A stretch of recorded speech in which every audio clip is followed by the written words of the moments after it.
And we're shaking up the world here in Georgia tonight. President Bush still can't shake Buchanan loose, and the Democratic field narrows, but there's no clear leader.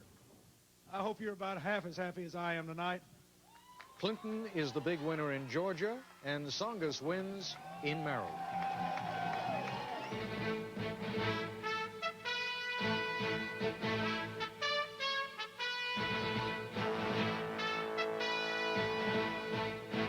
This is ABC News Nightline. The 92 vote. Reporting from Washington, Ted Kopek.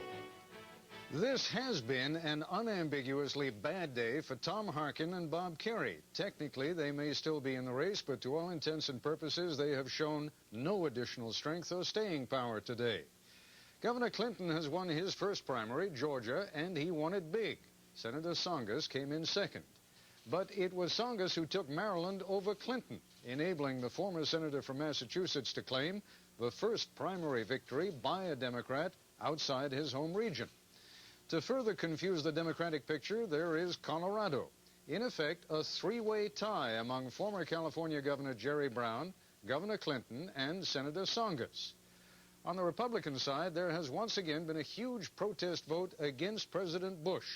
In Georgia, where Pat Buchanan has spent a great deal of time, he has once again done surprisingly well against an incumbent president.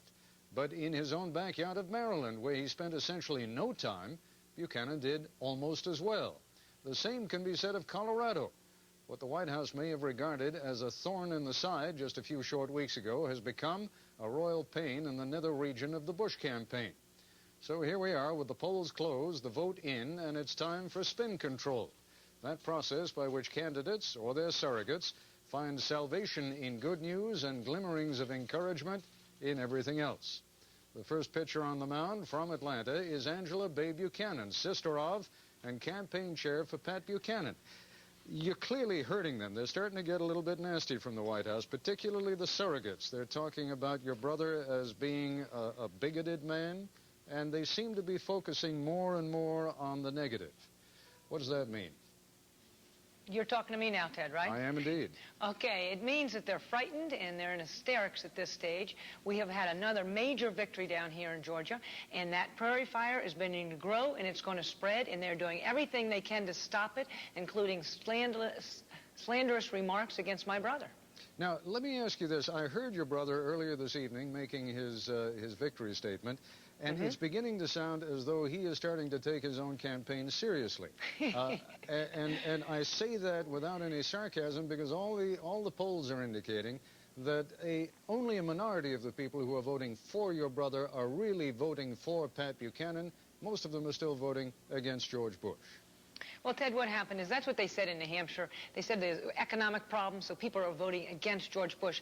We went up there, sure, that was our immediate base, but we built it, and we built it, and those last couple of weeks we were getting real momentum, and anyone who was up there with us saw the kind of crowds that were surrounding around Pat Buchanan when he was speaking. That is a pro-Pat Buchanan vote. We came down here in Georgia, much larger state. We had only a week. We're out there campaigning. George Bush put everything against us, his surrogates, the slanderous remarks I was commenting on. In addition to that, attack ads. And what happened? Pat continued to grow and grow. It is incredible the kind of movement is moving in his direction. We're up there. You're seeing people voting for Pat Buchanan in South Dakota and uncommitted. They're going in there and voting uncommitted so they can get the message to Pat Buchanan that that's who they want. I got to tell you, back in 1964, I used to see the same kind of passion, the same kind of crowds for Barry Goldwater. He got killed in the campaign. I mean, he got killed in the general election. You know that. I'm very well aware of that, but you also saw that kind of enthusiasm for another man. His name was Ronald Reagan, and he didn't do so badly in 1980, Ted. First time around, he didn't do all that well.